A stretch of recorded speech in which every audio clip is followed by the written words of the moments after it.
Hey guys, it's Maz here, founder of the Fitness Read and Flow. If you're new to my channel, welcome. If not, welcome back. So today's vlog is going to be the part 2 of how I lost my first 20 kilos without any diets. So I hope you enjoy this vlog today, and if you do find some value in this and enjoy this kind of content, I would really appreciate your support and hit that big thumbs up button. And if you haven't already, I would really appreciate your support and hit subscribe, because it really helps my little YouTube channel stay afloat, and it means the absolute world to me. So enjoy this vlog, guys, and thanks for watching.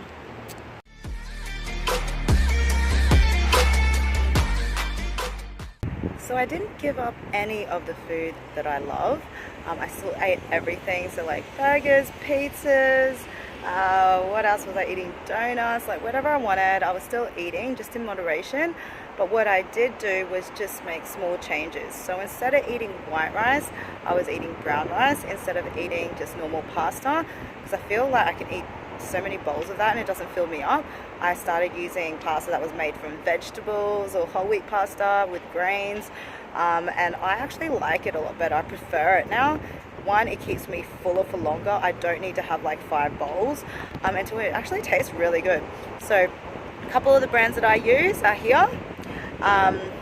So amazing. So I'm like a massive pasta lover, so I didn't give up any of that.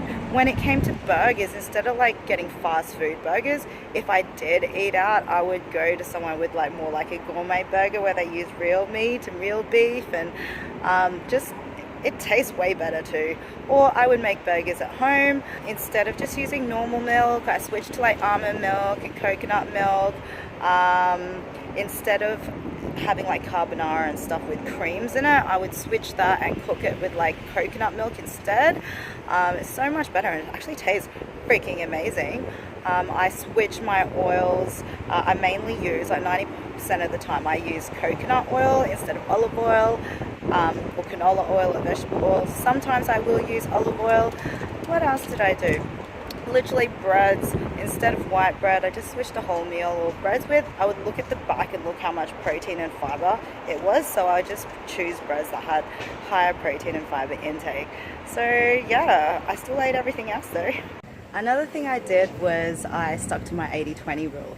So the 80-20 rule, I actually made a YouTube video about this like right at the beginning of my YouTube channel when I was first when I lost like I think over 10 kilos by that point. So yeah, I'll link that up here. But yeah, so my 80-20 rule is basically, long story short, I literally ate everything I wanted 20% of the time of like not so clean foods. 80% of the time I just ate well. I didn't track anything, I didn't count anything. I would just eat really yummy, wholesome foods with a lot more nutrients in it. I would make wraps.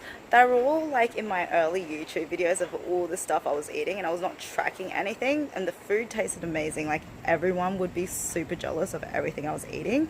But yeah, 80% of the time I ate well, and 20% of the time I ate whatever the hell I wanted. So I didn't restrict any kind of like certain, I can only have a cheat day or a cheat meal, whatever. If I felt like having pizza, I'd have pizza. If I felt like eating chocolate, I'd eat chocolate. I just knew the majority of the time I was eating pretty well and giving my body the vitamins and nutrients that it needed. So did not feel guilty whatsoever, and because of that I was not stressed out or anything. And the happier you are, for some reason you seem to just drop weight off like so much easier. I think a lot of it has to do with cortisol levels, because if you're stressed out and like being like nitpicky about everything, like your cortisol levels rise. So yeah, just do things that you love and eat things that you love, just all in moderation. That brings me to my next point, but before I do that, check this out. How cool is that? So instead of counting myself and tracking the scales, I didn't do that, because that can like really mess with your mind for some people. I know like for me, like watching numbers, it just not a good thing. So I didn't do that. The best advice I got was just track photos, and I've been doing that and I still do that. like numbers on the scales mean nothing. Sometimes you can gain weight and you actually lose a dress size. So every week I would just take photos, front on, side on, and I would just compare. And like every couple of months or every month I would look back and compare to the last one, and every time, even if I don't actually feel or notice the difference, the photos don't lie, and I always see result. And it just keeps me motivated as well, because numbers, like, you can just get adamant on that and nitpicky, and again start stressing out, so it's not even enjoyable.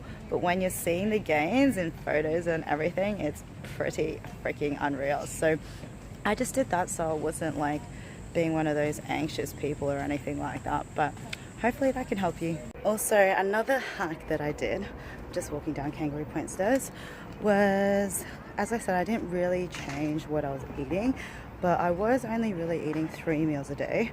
So I actually broke that down. Like, I'd eat the same thing, but I broke it down into 6 portions. So I wasn't eating as much, but I was eating more frequently. And I noticed that made a huge difference. And I didn't feel deprived at all. So, man, those stairs are a killer. Anyway, another hack that I did was I just ate slower. So instead of like inhaling all my food and not letting my mind have time to realize that I've even digested food, I just ate slower, because that way my body would actually let me know and register when it was full, so I wasn't overeating. And yeah, I felt by doing that it stopped me from overeating. Yeah, just another random hack. Another thing that I did was when I eat out, so I would just make better choices. I didn't restrict myself. Like, if I really wanted to have like burger or whatever, I'd have it.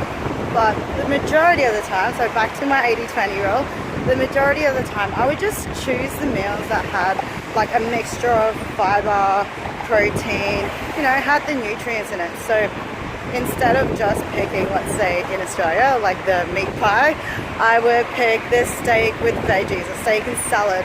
Or instead of picking the big bowl of pasta, mind you, I did eat pasta when I was out at times, but I would most of the time go for like this salmon with veggies, salmon and sweet potato. Yeah, like I literally just did that. I just made sure the food choices I had a mixture of protein, fiber, which is like your vegetables and salads and stuff, and had some nutrients in it. So 1, I was full longer, and 2, I knew it wasn't that bad for me. So thanks so much for watching, guys. I hope you enjoyed my video today. If you did, don't forget to give it a big massive thumbs up, and if you haven't already, don't forget to hit that subscribe button down below, because it really does help my little YouTube channel stay afloat. Friendly, yeah. Now I'm jumping out of Bentley, yeah. And I know I sound dramatic, yeah. But I know I had to have it, yeah. For the money I'm a savage, yeah. I be itching like I had it, yeah. I'm surrounded 20 babies, yeah.